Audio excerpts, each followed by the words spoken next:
ایک چھوٹی سی بستی میں ایک غریب عورت رہتی ہے جس کا نام رضیہ تھا۔ اس کا شوہر کچھ سال پہلے ہی ایک حادثے میں گزر گیا تھا اور اب وہ اپنی دو چھوٹی بچے علی اور ثنا کی پرورش اکیلی کرتی ہے۔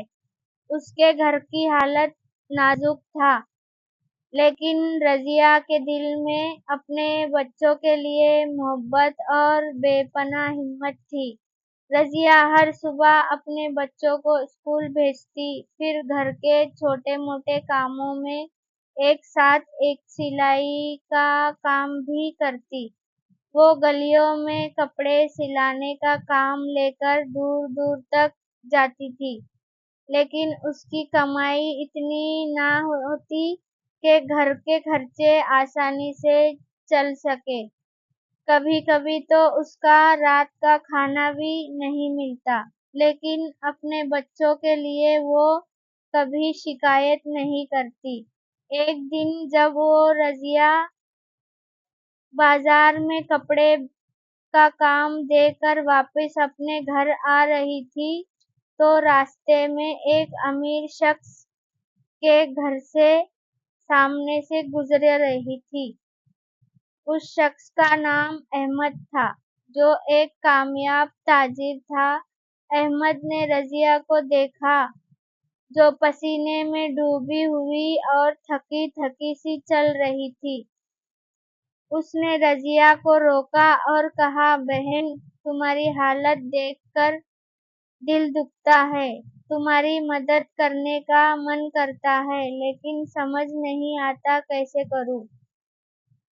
رضیہ نے اپنے آنسوؤں کو روکتے ہوئے مسکرانے کی کوشش کی اور کہا، "مجھے کسی کی مدد کی ضرورت نہیں بھائی۔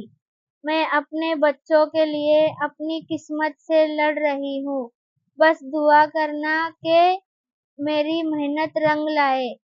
احمد نے غور سے رضیہ کی بات سنی اور کہا، "تمہاری ہمت دیکھ کر مجھے یقین ہے کہ ایک دن تم ضرور کامیاب ہوگی، مگر ایک بات یاد رکھنا، کبھی اپنی امید مت چھوڑنا اور حوصلہ مت کھونا۔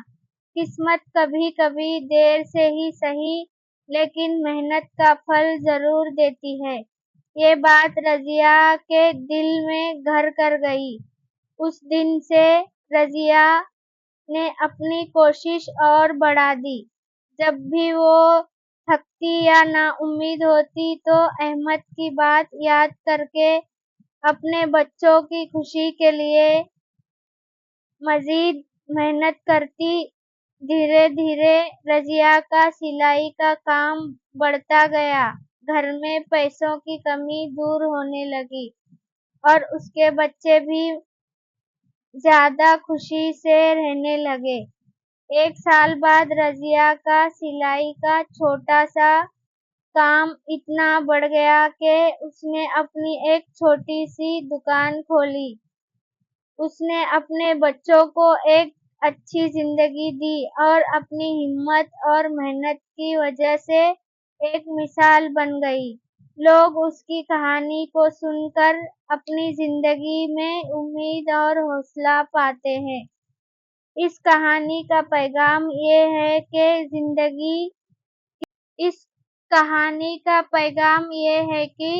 زندگی کتنی بھی مشکل کیوں نہ ہو، اگر انسان محنت اور حوصلہ نہ چھوڑے تو قسمت بھی ایک دن اس کا ساتھ ضرور دیتی ہے۔